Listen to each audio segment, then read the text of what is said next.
자, 우리 하나님 말씀 보시겠습니다. 하나님 말씀 에베소서 1장 3절에서 6절까지 말씀입니다. 에베소서 1장 3절에서 6절까지 말씀. 우리 다 같이 한 목소리로 이 말씀 봉독하겠습니다.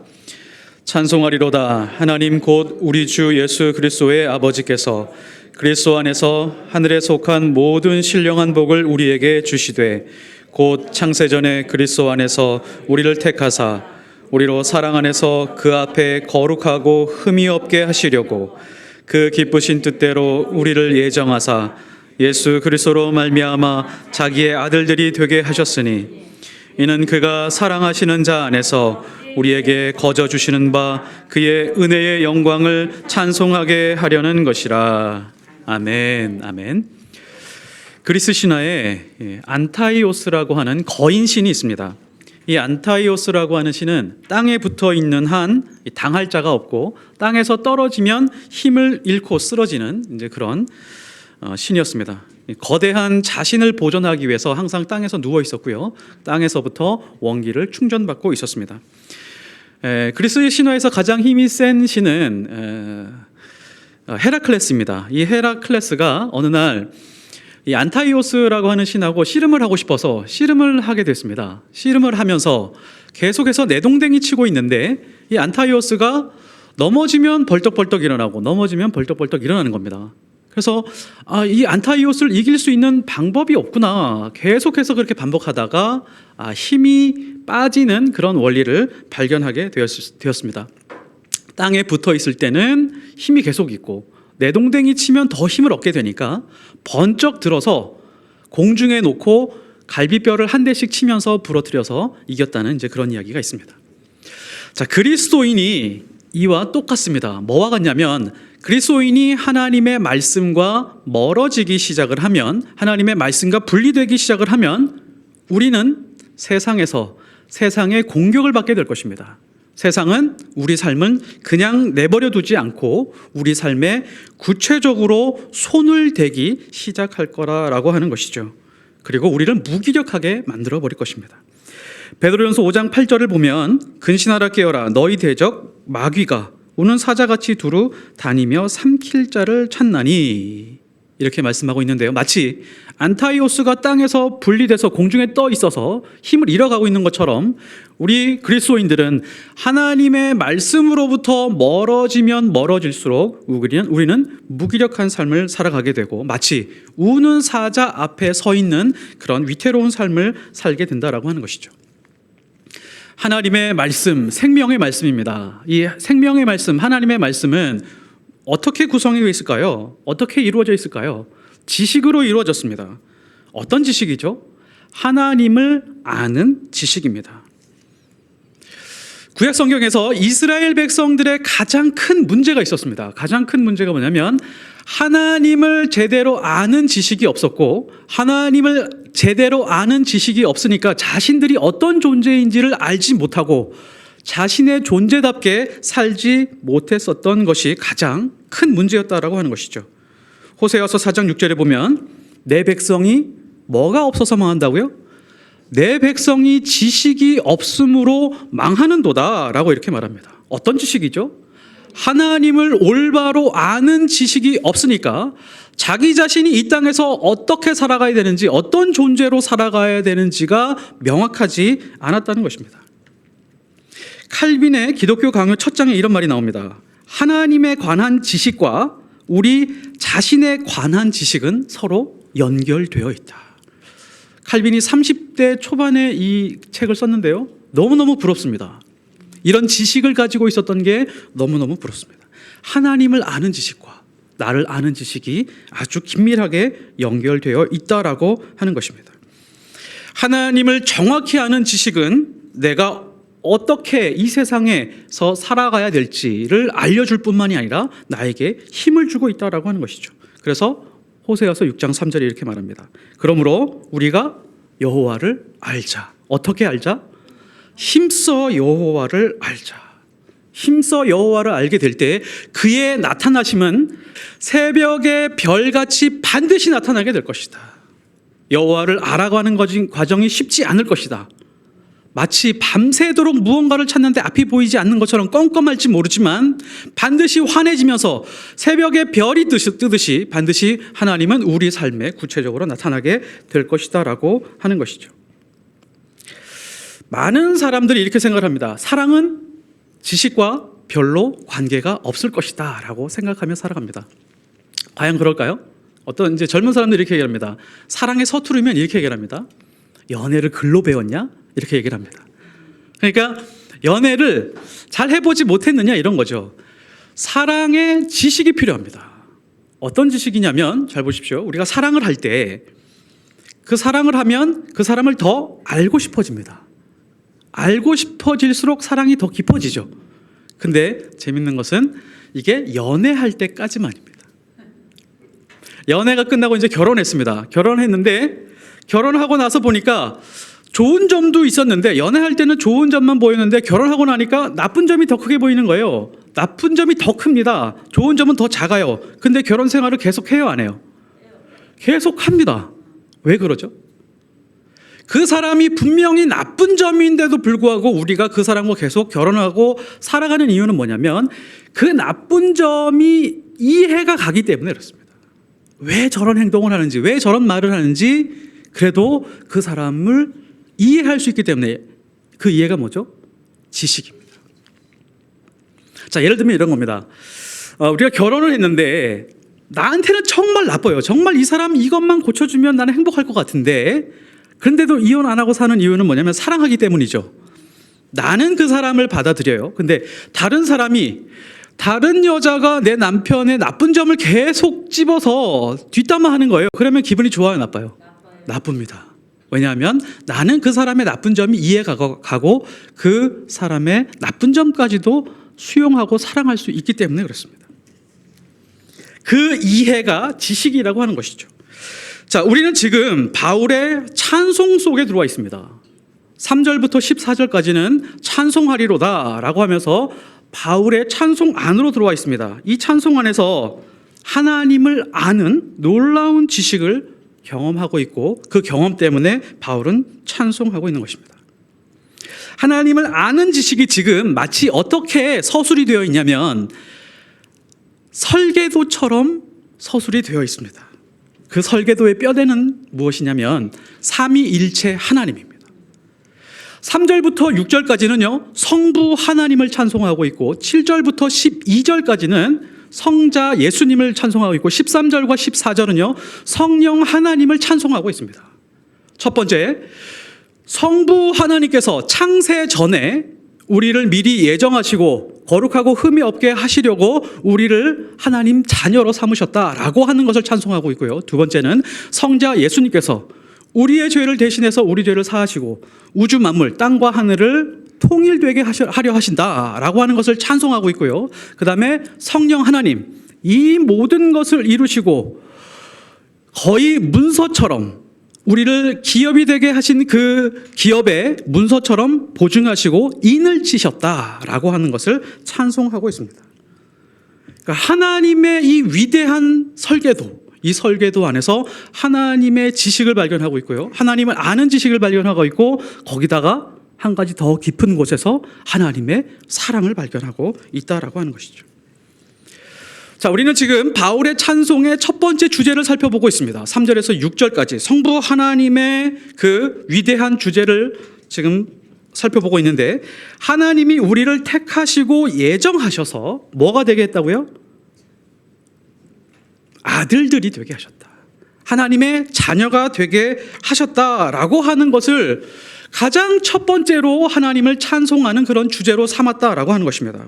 자, 여기서 중요한 것이 있습니다. 모르는 사람이 없죠. 중요한 것이 있습니다. 언제부터예요? 창세 전이에요? 십자가 사건 이후예요?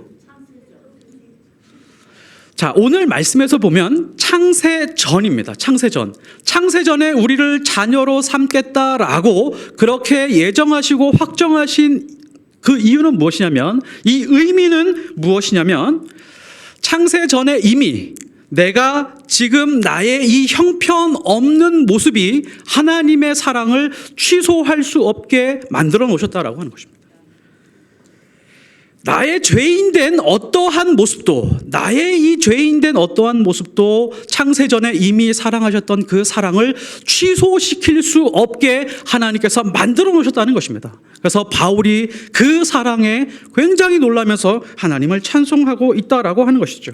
심지어 예수 그리스도를 못 받고 채찍질하고 침뱉고 조롱하던 그 사람들도 예수 안으로 들어가게 되면 전혀 문제없이 하나님의 자녀들로 삼으시는 그 사랑이 놀랍다라고 하는 것이죠. 그래서 5절에 보면 하나님의 기쁘신 뜻대로 우리를 예정하사, 하나님은 이것을 기뻐하시고 전혀 취소할 마음이 없으신 그런 강한 의지를 보여주셨다라고 하는 것입니다. 자, 우리는 신앙생활하면서 이런 생각을 합니다. 신앙생활을 잘하면 보람도 있고 은혜도 있어서 하나님께서 나와 가까이 해주시겠지. 반면에 내가 좀 형편없는 모습으로 살아가면 하나님께서 나를 좀 멀리 하시고 얼굴을 돌리시겠지라는 그런 마음의 생각을 하고 살아갈 때가 있습니다. 사실 이거는 그냥 혼자 하나님께 붙었다 말았다 하는 겁니다. 하나님은 영원토록 변함이 없으신 분이십니다. 우리의 어떠한 행동, 어떠한 태도와 상관없이 이미 창세전에 우리를 사랑하시겠노라고 의지를 보이시고 결정하셨다라고 하는 것입니다. 착한 일을 많이 하고 어려운 이웃을 잘 도우면 하나님이 나를 칭찬해 주시고, 혹은 내가 못된 행동을 하거나 형편없는 모습으로 살면 하나님이 멀리 하시는 분이 아니다라고 하는 것이죠. 왜요? 내가 생기기 전, 내가 지금 이렇게 생기기도 전, 이런 외모, 이런 직업, 이러한 상태, 이런 재산에 아무런 상관이 없이 하나님께서는 이미 선택하고 예정하셨다는 사실입니다. 로마서 5장 8절에 우리가 아직 죄인 되었을 때 그리스도께서 우리를 위하여 죽으심으로 하나님께서 우리에 대한 사랑을 확증하셨다라고 합니다. 우리가 죄인 되었을 때라고 하는 것은 하나님을 저주하고 하나님은 없다, 하나님이 존재하지 않아 라고 마음먹고 하나님을 저주하는 그 상태였다라고 할지라도 하나님은 우리를 사랑하시고 포기하지 않으셨다는 것입니다. 자, 그러면 이 믿음이 왜 중요할까요? 이 믿음은 굉장히 중요합니다. 왜 중요할까요? 첫 번째는 내 인생에서 결정적이기 때문에 그렇습니다. 뭐에 결정적이냐? 낙심하고 절망하고 두렵고 불안하고 괴롭고 고통스러운 그 순간에 이겨낼 수 있는 근거가 되기 때문에 그렇습니다. 내 어떤 실수, 나 어떤 실패, 좌절, 그 속에서 다시 일어날 수 있는 새 힘을 주시기 때문에 그렇습니다. 우리가 살아가다 보면 고난을 당합니다. 고난이요, 짧게 끝나지 않습니다. 짧게 끝나면 고난이 아니죠. 고난은 아주 깁니다. 그래서 우리가 견디기 힘든 겁니다. 그 길어지고 언제 끝날지 모르는 그 고난 속에서 감당해낼 수 있는 힘의 근거가 바로 하나님의 취소하고 방해받지 못하는 그 사랑에 있다라고 하는 것입니다. 요한 1서 4장 18절, 사랑 안에 뭐가 없다고요? 두려움이 없고 온전한 사랑이 두려움을 내어쫓는다. 이 온전한 사랑의 근거가 이미 창세 전에 하나님 안에 있었다라고 하는 것입니다. 사울의 범죄가 있었고요, 다윗의 범죄가 있었습니다. 두 사람의 범죄를 비교하면 누가 더 악할까요? 비슷하죠. 사실은 경중을 따지기가 사실 쉽지 않습니다. 사무엘상 22장 19절에 보면 사울이 굉장히 악한 일을 저지릅니다. 다윗을 도왔다는 이유로 제사장들의 성읍 놉당에 있는 남녀들 모두 다 죽여요. 거기다가 어린아이들 젖먹이까지 다 죽여버립니다. 잔혹하게 학살하죠. 다윗은 어땠죠? 간통을 저지릅니다. 간통을 저지른 다음에 바세바의 남편 우리아를 죽이라고 하는 살인 교사 혐의가 있죠. 이미 10계명을 2개나 범했습니다. 사실 사울이나 다윗이나 이 범죄의 경중은 크게 비슷하다라고 할 수가 있습니다. 그러나 다윗이 깨우친 바가 있습니다. 바세바 사건 이후에 절망에 빠집니다. 좌절에 빠집니다. 자기 자신이 뿌리 깊은 죄인이라고 하는 것을 깨닫습니다. 추악한 자신의 모습을 발견하게 됩니다. 부끄러워서 백성들 앞에, 하나님 앞에 도저히 얼굴을 둘 수 없는 그런 자기 자신의 모습을 발견합니다. 그리고 어떻게 했죠? 침상을 적시도록 회개하고 눈물을 흘립니다.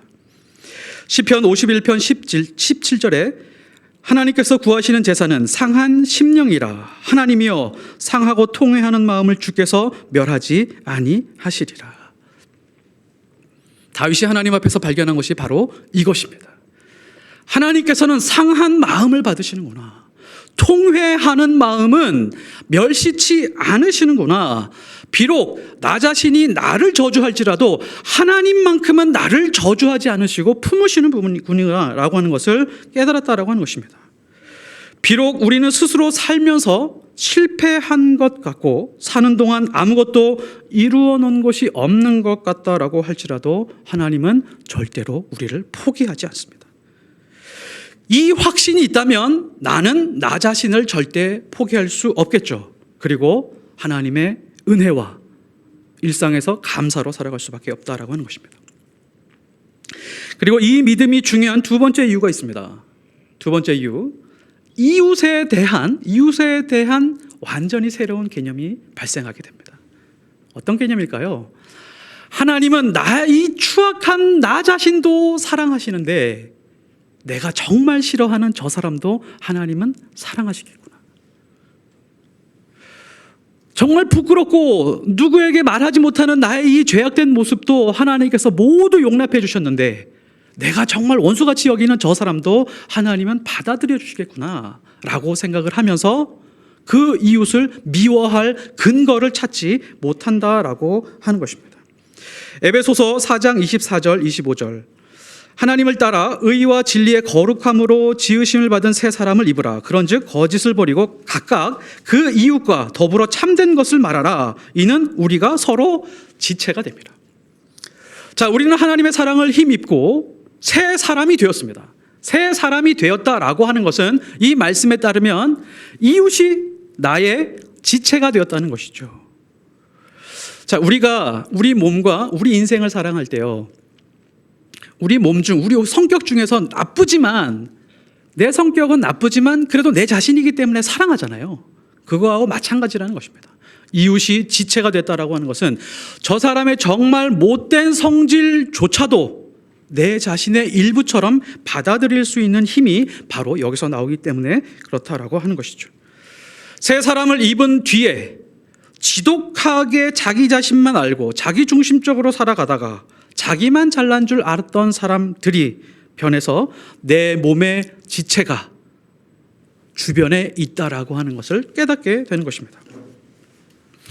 내 이웃을 내 몸과 같이 사랑하라는 말씀이 있습니다. 이 말씀을 우리는 심리적으로 굉장히 큰 부담으로 여기죠. 어떤 식으로 여기냐면 이웃은 100 정도 사랑해야 될 것 같고 나는 10 정도만 사랑해야 될 것 같은 그런 심리적인 부담을 안고 있습니다. 그래서 어떻게 보면 이 말씀은 좀 살짝 피하고 싶은 말씀 중에 하나입니다. 그런데요, 이 말씀은 그 말씀이 아니라 하나님의 사랑으로 100 정도 사랑할 수 있을 때 내 몸과 같이 똑같이 다른 사람을 100 정도 사랑할 수 있다는 것입니다. 하나님의 사랑으로 내가 10 정도 사랑할 수 있다면 다른 사람을 100 정도 사랑할 수 있을까요? 그렇지 못합니다. 그러면 10 정도 다른 사람을 사랑할 수 있을 뿐이라고 하는 것이죠.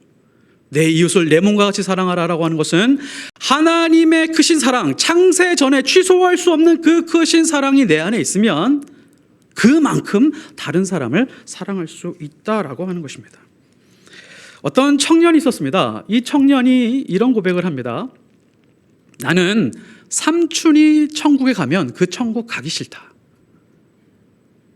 나랑 같이 살아가고 있는 삼촌이 있는데, 어릴 때부터 같이 살았던 삼촌이 있는데 그 삼촌이 천국 가면 거기는 지옥이다. 왜 그러냐 그랬더니 어릴 때부터 삼촌으로부터 폭행을 당했다는 거예요. 많이 맞았다는 겁니다. 심하게 맞았던 것 같습니다. 청년이 되었는데도 그 상처가 너무 심해서 삼촌이 앞에서 찬양 인도하고 기타 치면서 있을 때 예배 드리면 그 장면을 보면서 분노가 치밀어 올랐다가 축도가 끝나면 무기력함으로 끝난대요. 그래서 자기는 천국이 너무 싫다는 겁니다. 그런 감정으로 천국에 있는다는 게 자기는 너무 싫다라고 하는 것이죠.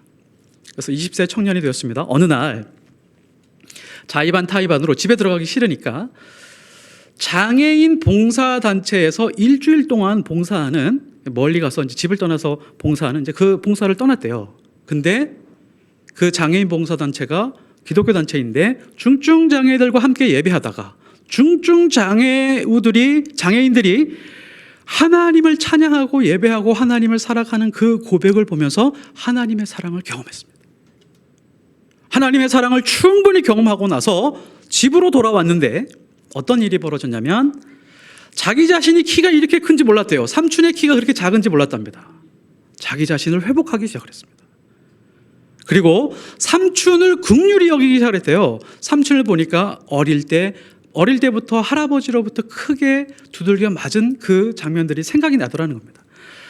상처는 가시지 않았지만 이제 최소한 다른 사람이 나를 해야지 못하게 하는 그런 힘이 생겼고 다른 사람을 긍휼하게 볼 수 있는 그런 은혜가 생겼다라고 하는 것을 고백한 적이 있었습니다.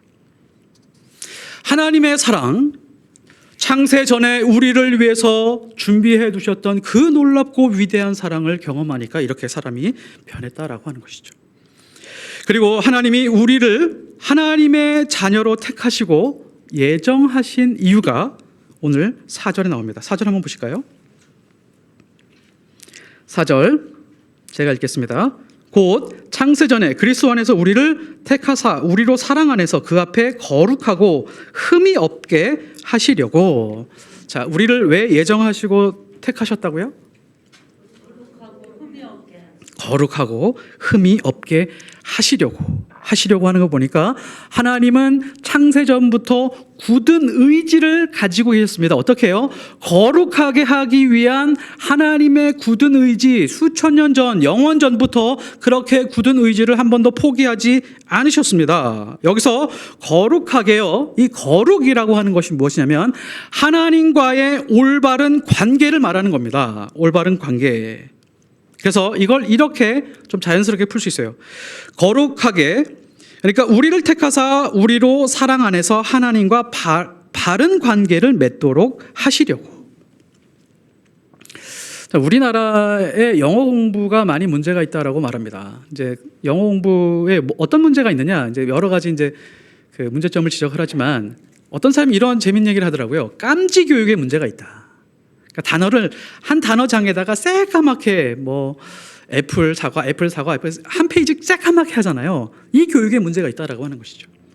왜냐하면 하나하나 단어만 외우게 했지 그게 문장 안에서 어떻게 쓰이는지를 잘 가르치지 못해서 말도 못하고 뭐 그렇다라고 하는 것입니다.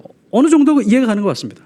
그래서 청크 이론이라고 말뭉치 이론을 제시하는 사람들이 있더라고요. 뭐냐면 말을 덩어리로 배워야 된다. 덩어리로. 한 단어가 아니라 한 단어를 끊어서가 아니라 덩어리로 배워야 영어 실력이 는다. 어느 정도 저는 이해가 갔습니다. 신앙도 마찬가지입니다. 자, 우리가 예배라고 하는 것, 기도라고 하는 것, 전도라고 하는 것, 선교라고 하는 것 얼마든지 하나님과 관계없이 배워갈 수가 있습니다. 얼마든지 시스템을 만들 수 있고 얼마든지 그것을 교육할 수가 있어요. 예를 들면 이런 겁니다. 옛날에요, 교단마다 이 예배의 강단을 구석에 둘까 중간에를 둘까를 놓고 엄청나게 싸웠습니다. 가운의 색깔을 검은색으로 해야 되냐 자주색으로 해야 되냐 놓고 굉장히 많이 싸웠습니다. 그게 예배를 위한 것이다라고 생각을 했던 것이죠. 근데 하나님과 관계가 아무것도 없습니다. 기도를 가르치는데 어떻게 가르치냐면 전혀 하나님과 관계없이 내가 하나님으로부터 무언가를 요구하고 받아내는 것으로 기도를 배웠다라고 하는 것이죠. 하나님과 관계없이. 전도도 그렇고 선교도 그렇습니다. 자, 거룩도 마찬가지입니다. 거룩이라고 하는 것을 하나님과 충분한 관계를 통해서 거룩을 배웠어야 되는데 우리는 거룩을 따로 독립적으로 배워서 신앙생활에 적용하면서 살았다라고 하는 것이죠. 하나님에 대한 파편화된 지식을 가지고 그렇게 배웠다라고 하는 것입니다. 거룩을 따로 떼어서 독립으로 해석하면 율법으로 흘러갈 가능성이 매우 높죠. 그런 사례들도 굉장히 많습니다. 거룩을 이해하는 두 가지 조건이 있습니다. 중요한 조건이 있습니다. 첫 번째, 거룩은 사람에게서 하나님께로 가는 것이 아닙니다. 거룩은 스스로 깨끗하게 해서 욕심을 버려서 하나님 앞으로 가서 하나님 제가 거룩합니다 라고 말할 수 있는 것이 아니다라고 하는 것이죠. 이것은 한 번도 성공한 적도 없고요. 성공할 수도 없는 겁니다. 거룩은 하나님께서부터 인간에게 오는 것입니다. 레위기 20장 8절에 보면 나는 너희를 거룩하게 하는 여호와니라. 하나님께서 우리를 거룩하게 해주셔야 거룩하는 것이지, 우리가 거룩해서 하나님 제가 거룩하게 살겠습니다 라고 결심하고 결단해서 하나님 앞에 나아가서 하나님 저 거룩하죠? 이게 불가능하다라고 하는 것입니다. 그리고 그 다음에 두 번째가 성립을 합니다. 거룩은 하나님과 관계로 해석하는 것이다. 자, 왜요? 오늘 말씀에 보면 잘 보십시오. 그 기쁘신 뜻대로 우리를 예정하사 예수 그리스도로 말미암아 자기 아들들이 되게 하셨으니 라고 하셨는데, 그 앞에 4절에 우리로 사랑 안에서 뭐라고요? 그 앞에 거룩하고, 하나님 앞에서 거룩하고 라고 하는 것은 하나님과 관계에서만 성립될 수 있다라고 하는 것입니다.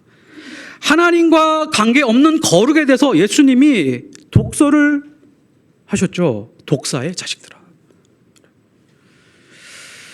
거룩이 하나님으로부터 독립하게 되면 자만과 교만으로 흘러갑니다. 자책하고 죄책감으로 흘러갈 수밖에 없다라고 하는 것이죠. 그래서 하나님을 아는 최고의 지식 중에 하나가 뭐냐면 거룩입니다. 거룩입니다.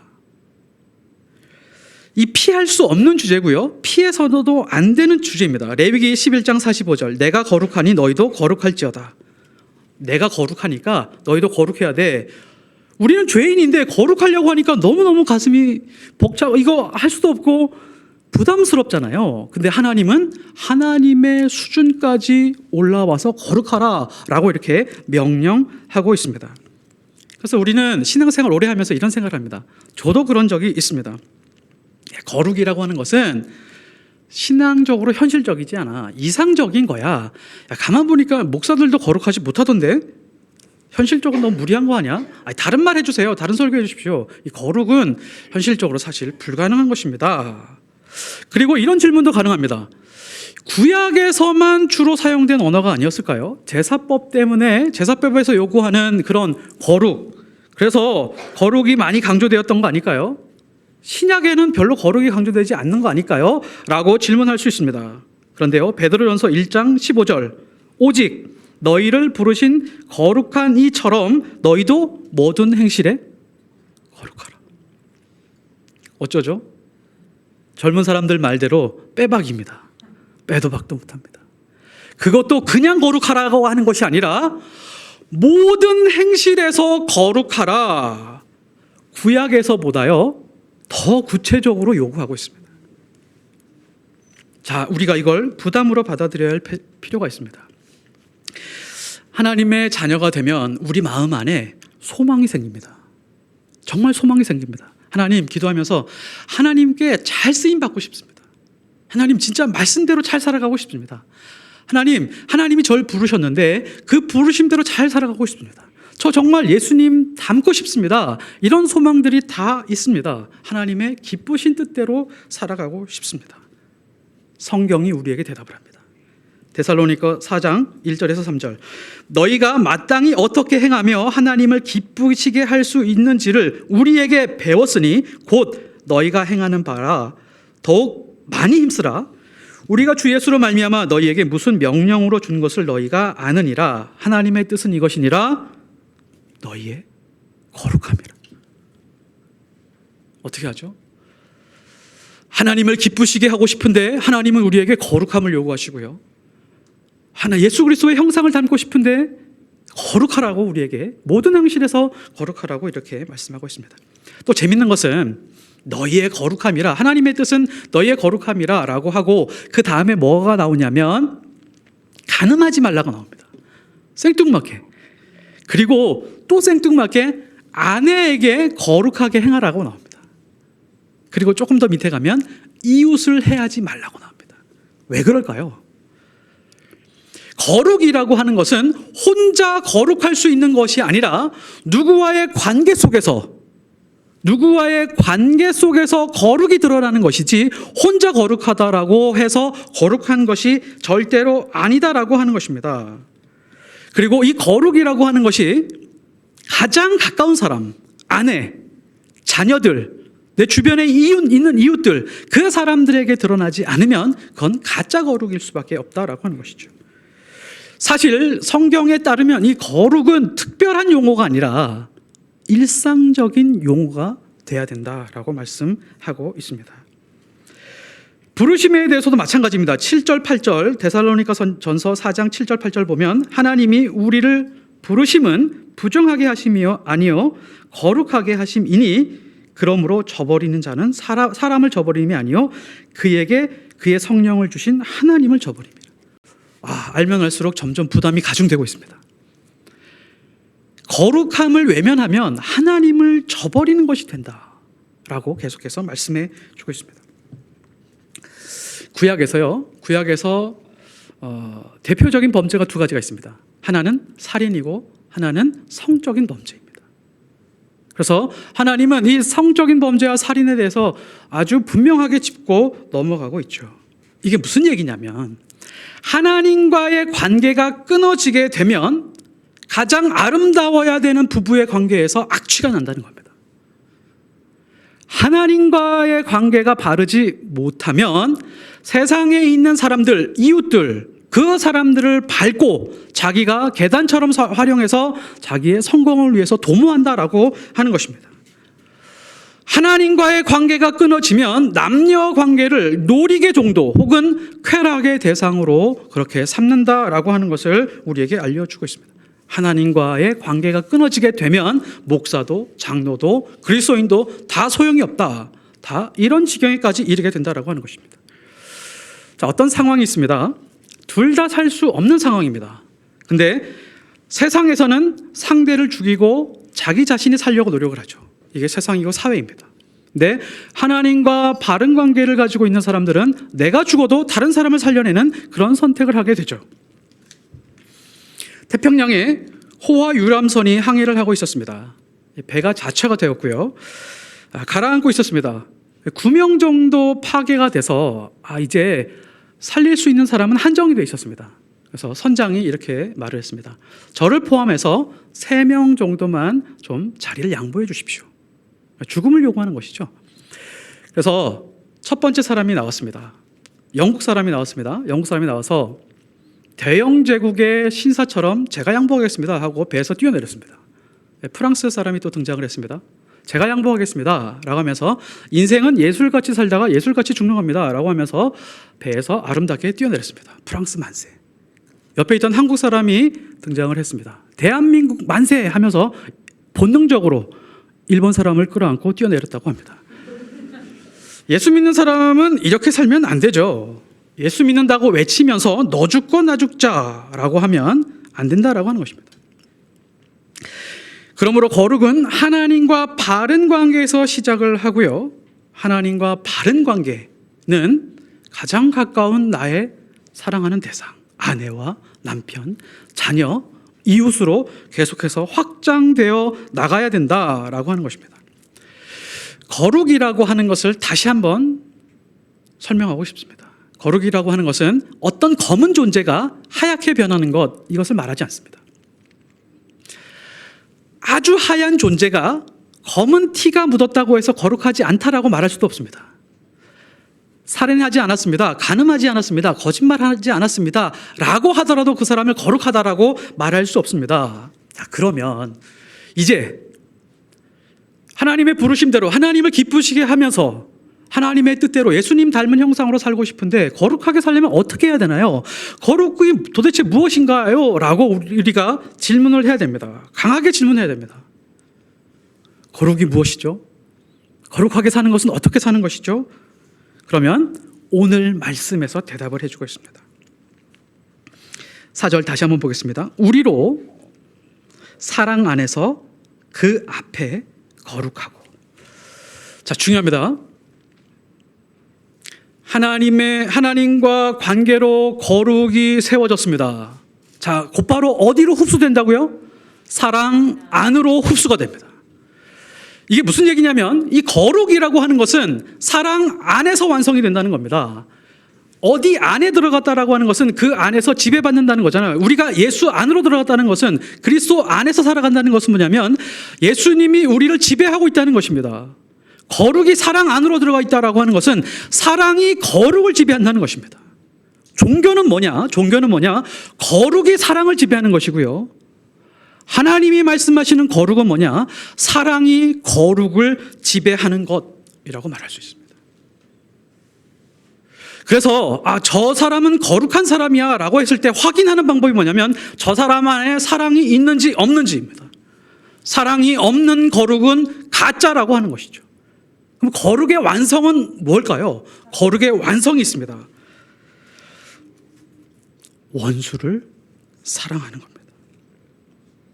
하나님이 아직 우리가 죄인 되었을 때, 형편없는 수준에 있을 때, 그때도 하나님께서 사랑하시고 확정하셨던 것처럼 우리도 그 사랑을 받아서 정말 형편없다라고 말하는 다른 사람들을 사랑할 수 있는 데까지 나아가는 것이 바로 거룩이라고 하는 것입니다. 마태복음 5장 43절에서 44절, 내 이웃을 사랑하고 내 원수를 미워하라 하였다는 것을 너희가 들었으니 나는 너희에게 이르노니 너희 원수를 사랑하며 너희를 박해하는 자를 위하여 기도하라 라고 하면서요, 조금 내려가면 이렇게 말씀하십니다. 그러므로 하늘에 계신 너희 아버지의 온전하심과 같이 너희도 온전하라. 온전하라, 거룩하라 라고 하는 이 말씀은 티가 묻지 않은 것이 아니다.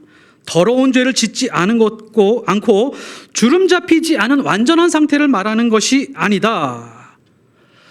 거룩이라고 하는 것은 말씀에 따르면 거룩의 범위를 정해 주었습니다. 거룩의 범위. 하나님이 우리를 사랑하신다라고 하는 그 확신, 거기에서부터 출발해서 원수를 사랑하는 데까지 나아가는 것, 그것이 바로 거룩이다라고 하는 것이죠. 지금 오늘 말씀에 따르면 우리를 박해하는 자를 위해서 뭐 하라고요? 기도하라. 뒤에 가서 뒷담화하거나 그 사람들을 복수하려고 칼을 갈지 말고 그 사람들을 위해서 기도하라. 오른뺨을 치면 왼뺨도 돌려대고 맞은 다음에 가서 고소장 쓰지 말고 그 사람을 위해서 기도하라. 그리고 할 수만 있다면 원수까지도 사랑할 수 있는 데까지 나아가는 것이 바로 거룩이다라고 하는 것이죠. 거룩이 구별되고 죄 안 짓는 것에만 제한이 된다라고 하면 정죄의 칼날이 됩니다. 쌍칼잡이가 된다라고 하는 것이죠. 나는 죄가 없고 나는 신앙생활을 이만큼 했고 나는 봉사도 이만큼 했고 이런 직분을 행했기 때문에 다른 사람들 보면서 정죄하게 됩니다. 거룩이라는 이름으로. 내 신앙하고 틀리면 저 사람을 정죄하게 되어 있습니다. 이게 거룩한 모습인 줄 알고 있다라고 하는 것이죠. 성경이 요구하는 그 사랑, 그 사랑에 지배받는 것이 바로 거룩입니다. 그러므로 거룩은 하나님을 사랑하느냐의 문제입니다. 이웃을 사랑하느냐의 문제라고 하는 것이죠. 로마서 13장 9절, 간음하지 말라, 살인하지 말라, 도둑질하지 말라, 탐내지 말라 한 것과 그 외에 다른 계명이 있을지라도 내 이웃을 내 자신과 같이 사랑하라 하신 그 말씀 가운데 다 들었느니라. 그러므로 사랑은 뭐의 완성이라고요? 율법의 완성이라. 그 구약 성경의 10계명을 비롯한 모든 율법의 목적은 뭐냐면 거룩이죠. 하나님 앞에서 거룩, 성결, 이겁니다. 근데 그 율법의 완성이 뭐라고요? 사랑입니다. 사랑과 관계없는 거룩은 부패한 것이요 예수 그리스도께서 가장 싫어한 것이다 라고 하는 것이죠. 자, 그러면 마지막으로 우리는 거룩의 정상으로 한번 올라가 보겠습니다. 자, 그러면 이게 거룩이 개념으로 남으면 안 되잖아요. 거룩이 지식으로 남으면 안 되잖아요. 우리의 삶에서, 그리고 우리가 거룩한 삶을 살 수 있도록 스스로 테스트해보고 훈련하는 그런 구체적인 과정이 필요하잖아요. 어떻게 할까요? 성경에 구체적으로 나와 있습니다. 어디에 있을까요? 고린도전서 13장입니다. 먼저 거룩이 아닌 것에 대해서 한번 우리가 살펴볼 필요가 있습니다. 내가 사람의 방언과 천사의 말을 할지라도 사랑이 없으면 소리나는 구리와 울리는 꽹과리가 되고 내가 예언하는 능력이 있어 모든 비밀과 모든 지식을 알고 또 산을 옮길 만한 믿음이 있을지라도 사랑이 없으면 내가 아무것도 아니요 내가 내게 있는 모든 것을 구제하고 내 몸을 불사르게 내어줄지라도 사랑이 없으면 내게 아무 유익이 없느니라. 어떤 사람들은요, 신앙생활하면서 하나님 큰 믿음 주십시오. 정말 산을 옮길 만한 큰 믿음 주십시오. 믿음대로 될지어다 능치 못함이 없다라고 하셨사오니 저에게 큰 믿음 주십시오. 신앙의 목표가 큰 믿음에 있는 사람들이 있습니다.